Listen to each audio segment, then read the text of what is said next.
Hi, I'm Simon, and today we're going to tackle an issue with your dryer not running.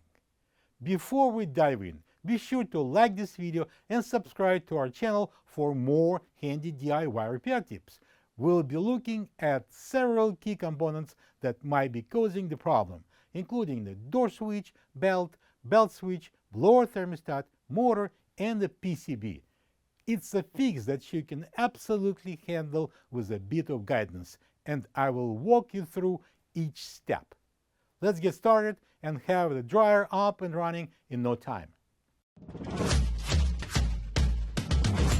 With over 2 million products in stock and the know-how to help you to do it yourself, we are AppliancePartsPros.com. For the job, we're going to need a flatblade screwdriver, a multimeter, a power tool with the Phillips bead, and the vacuum cleaner. Also, please remember that safety comes first.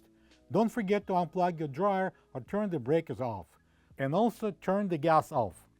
The dryer belt runs over the drum and idler pulley and hooks up to the motor pulley. When the motor runs, the belt rotates the drum. A broken belt releases tension from the idler pulley, disengaging the belt switch, cutting power to the motor. First of all, you can test the belt by turning the drum manually. If it turns easy, then the belt most likely is gone. To confirm, use a Phillips screwdriver to remove 3 screws from the back of the top panel. Slide the top back and out. Look at the top of the drum. If you don't see the belt, don't worry, it's at the bottom of the dryer. If it's still on the drum, pull on it, and if it ends up in your hand, don't hesitate, replace the belt. When replacing the belt, check the idler pulley and the drum rollers. They could be the reason for the belt failure. If the belt is good, continue testing other components. The dryer door switch controls the motor and the cavity light. Whenever the door is open, the motor is not going to run. The door switch communicates the door status to the PCB. Locate the PCB housing at the top middle of the dryer. Remove 2 Phillips screws from the sides of the housing, and then, using the flatblade screwdriver, release the side clips and open the PCB's cover. One of the best tools that you can have in your toolbox is a multimeter, and we would love to show you how this device works and how you can benefit from using it. Check out the video in the description. Set your multimeter to continuity Wi-Fi looking sign. Locate the BL2 plug with single yellow wire on the control board and insert 1 probe in. Locate the white wire plug at the rear of the dryer where the power cord is entering. Insert the second probe in the white plug. With the door closed, your meter should read continuity. Open the door and get infinity, open circuitry. If there is no continuity, the door switch is bad. A motor in your dryer rotates the drum and also provides the electrical path to the ignition system. If nothing happens when you press the start button, the reason for this could be the motor. To find out if the motor is at fault, we can run the voltage test at the control board. Set your multimeter to volts AC, the letter V with wavy line, and locate the yellow relay X2 and the blue plug BL2 with a single yellow wire. Extreme care should always be taken to protect against electrical shock, which could potentially result in serious injury. Please do not test live voltage if you are uncomfortable using a multimeter around live voltage. Insert 1 probe in a brown wire terminal at the relay X2 and another one into yellow wire connector at BL2. Plug the dryer in, press the power button, and then start button. If you see about 120 volts AC reading on your meter and the motor is not running, you've got a lemon for a motor. The PCB controls all of the major functions of the dryer, including the motor. So if the motor won't run, we need to test the PCB motor voltage output. This is exactly the same test we run for the motor. If there is no proper voltage and we already checked other responsible components, replace the PCB. The belt switch is a safety device used to control power to the motor, protecting it from running without load. If the belt breaks, the switch cuts the power off to the motor in order to keep the dryer from running and heating without it tumbling the clothes. The switch is mounted under the idler pulley behind the motor bracket. Don't forget to unplug your dryer or turn the breakers off. Get your multimeter set to continuity, Wi-Fi sign, locate the BL2 plug with a single yellow wire, disconnect it, and insert one probe in the connection. Then find the yellow relay X2 and insert the second probe in the brown wire connection. If you read continuity, the belt switch is good, and so is the blower thermostat. They are both wired in line. So if there is no continuity, the belt switch or the blower thermostat goes in the junk. To determine who is the bad boy, we need to take the dryer apart. Move to the front and pull the water tank drawer on the left and remove the water tank. Using the flatblade screwdriver, press the locking tab up from underneath the drawer and take it out. Using a Phillips screwdriver, remove 2 screws, one on each side of the drawer opening. Move to the right corner and remove 1 more Phillips screw from the back of the control panel.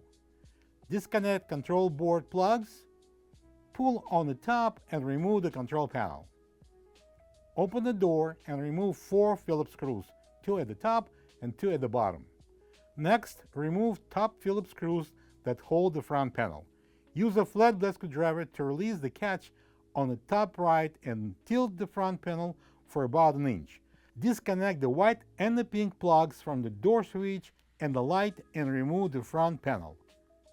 Remove 4 Phillips screws from the top of the front bracket and take the bracket away.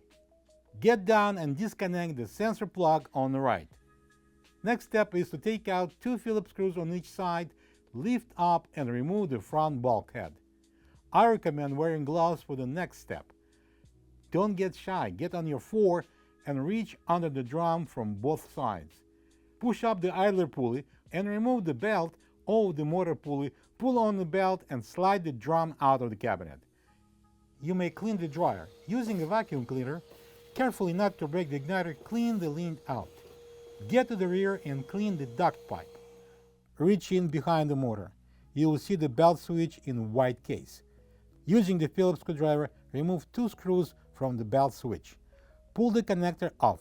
Set the multimeter for continuity again, the Wi-Fi sign, and insert the probes into each brown wire plug connector.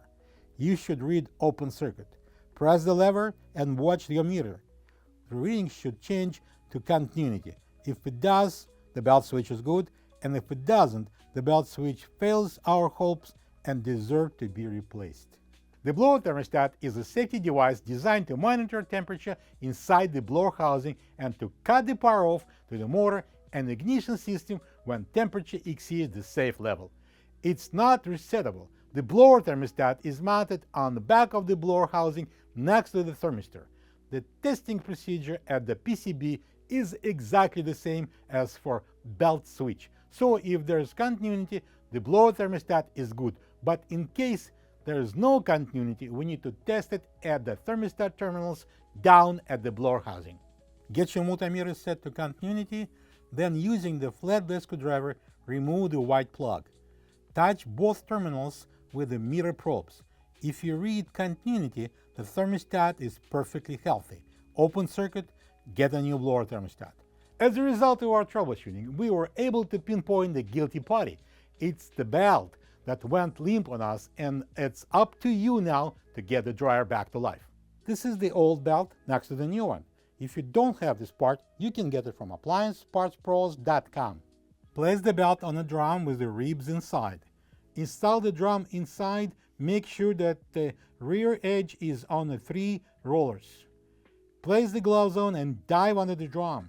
Loop the belt over the idler pulley, push the idler pulley up, and install the loop over the motor pulley.